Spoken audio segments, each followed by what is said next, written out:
On October 16, 1957, 23-year-old Brazilian night shift farmer Antonio Vilas Boas was plowing fields near São Francisco de Sales, Brazil, when he saw a red star in the night sky. Nothing out of the ordinary until the red star seemed to get closer and closer, and getting larger in size as it approached Boas. As it got closer, he realized an egg-shaped aerial craft with a red light at its front and a rotating cupola on top. The craft descended into the field with Boas, landed on 3 legs, and it was at this point that Boas began to flee out of fear. However, there was a problem. As Boas tried to drive the tractor away, its lights and engine died shortly before he could get far. So he hopped down, deciding the only thing left to do was to hit a run for it on foot. That's when he was dragged by a 5-foot-tall humanoid being wearing gray coveralls and a helmet with small blue eyes who made barks and yelps instead of human-like verbalizations. 3 other humanoids appeared as Antonio was dragged inside their craft. They then began stripping him naked and covering him with a gel-like substance before taking him through a room with screened red symbols written over it and into a semicircular room in the craft where the humanoid beings took blood samples from Antonio's chin before taking him to another room and leaving him there alone for half an hour.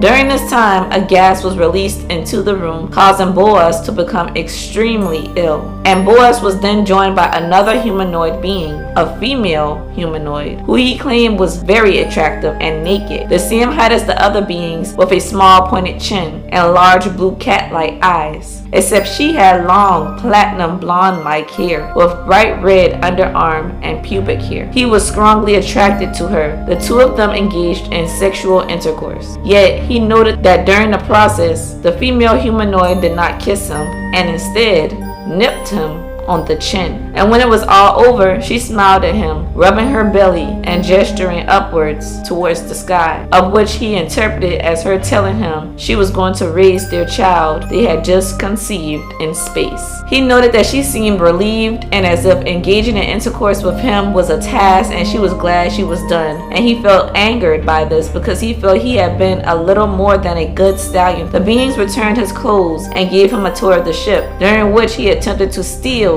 a clock-like device as proof of his encounter. However, it was a fail as he was caught and then escorted off the ship, and he watched as it took off, glowing as brightly as it did when it first arrived. Afterwards, Antonio simply returned home and found that 4 hours had passed since he first saw that bright red light in the sky. Following his strange encounter, Antonio would later experience extreme nausea, fatigue, headaches, bodily pains, loss of appetite, a burning sensation in his eyes, and lesions at the slightest of light bruising that turned into small reddish nodules that hardened and became painful to the touch, yielding a thin yellow discharge while the skin surrounding the lesion were violet in color. He contacted journalist Jose Martins, who at that time had an ad in the newspaper searching for people who had UFO encounters. Martins would then contact Dr. Olavo Fontes of the National School of Medicine of Brazil, who had American contacts in APRO, the American UFO Research Group. Fontes examined Boas, discovering he had been exposed to a large dose of radiation, and his symptoms were a result of mild radiation sickness. Boas would later go on to become a husband, lawyer, and a father of 4. And unlike other UFO abductees, Boas fully remembered his encounter without the need for regression hypnosis therapy, and he remained true to his story until death in 1991. I get the impression that certain species of aliens have either destroyed their planet in the way we are destroying ours and its natural resources and habitats with global warming and technology and so on. Either that or a war between different groups of aliens left certain species and planets of them in ruin and left them genetically messed up in the similar fashion that living in proximity to a nuclear bomb zone would spawn a new generation of children susceptible to developmental issues and oddities here on Earth. Look at Hiroshima. People can't live within a certain radius of that area or it's damaging to their bodies. And for all we know, if us Earthlings carry on, we could very well end up looking the same way these aliens are described to look. They could be us from the future for all we know. And maybe they are trying to fix their genes by merging theirs with ours. Maybe We are the poster child for what aliens wish to look like, in the same way people see a model in a magazine and go to the doctor, except they want to look like us, and so they study us and do things like take our genes or have sex with us to reproduce. It's not far-fetched. Even humans do it. Breed with certain people or races for their genetics and features, or to get the race to a certain point, such as certain groups who try to whiten their race or lineage by only interbreeding with lighter complexion people or Caucasians, or wish to make their lineage more exotic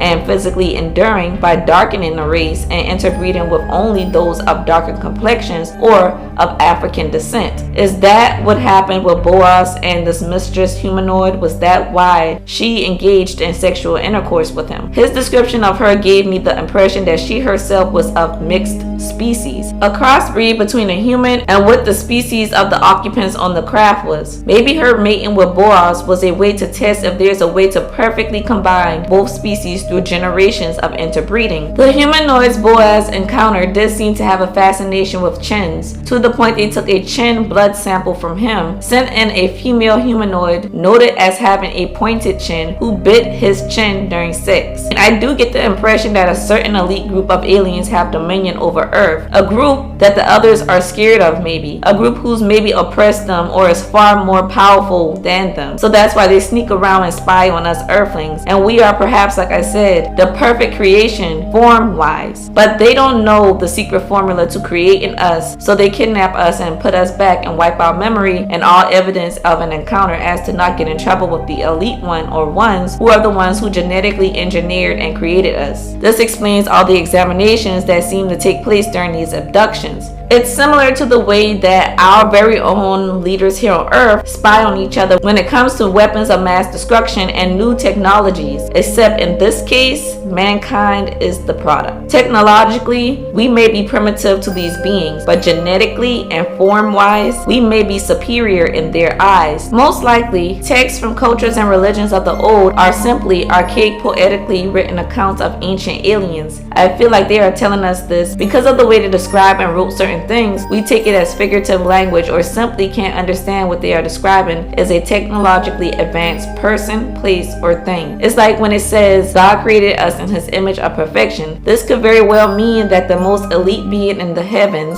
outer space, created the perfect genetically engineered beings. And the rapture the world is awaiting, where a light appears in the sky and certain individuals get taken up, could really be a massive UFO abduction where certain genetically selected beings are taken up into the heavens, aka outer space, while humans whose genetics they deem more superior or more important are seen as having beaten the system and are allowed to stay on this illustrious planet, while all the alien human hybrids are left to dwell and interbreed on Earth with mankind. These hybrids would be those created from abduction examinations when semen and eggs were collected, and through the means of having sex with humans like Miss Lady Alien did here with Boas. For all we know, this process could have already happened before in history, and this could all be a cycle. Mankind here on Earth could be human and alien hybrids, and they are just observing us, reproducing with each other, creating new DNA, and watching to see which groups have the strongest genetic makeup. It's the survival of the fittest, and they take the fittest and do what they need to do with it to make even stronger DNA. I mean, once you think of things this way, you really will never read any text of the old world the same again. If the heavens is really another term for outer space, and aliens are beings from outer space, while angels are heavenly beings, then they are all the same thing. Aliens, fallen angels, and the Anunnaki. The different classes and hierarchies of the angels could equate to the different species and status of certain alien groups and the Anunnaki. And the Anunnaki could be from the ruling class, but even they had a triad they all bowed down to, which peaks its head in religion as the Holy Trinity. So I'm just saying, there's connections in all of this stuff that draw a very thin line between science and religion. Anything is possible. What do you guys think the reason for aliens' interest in mankind and Earth is? And what do you think about Antonio Boas' encounter? Let me know down below in the comments.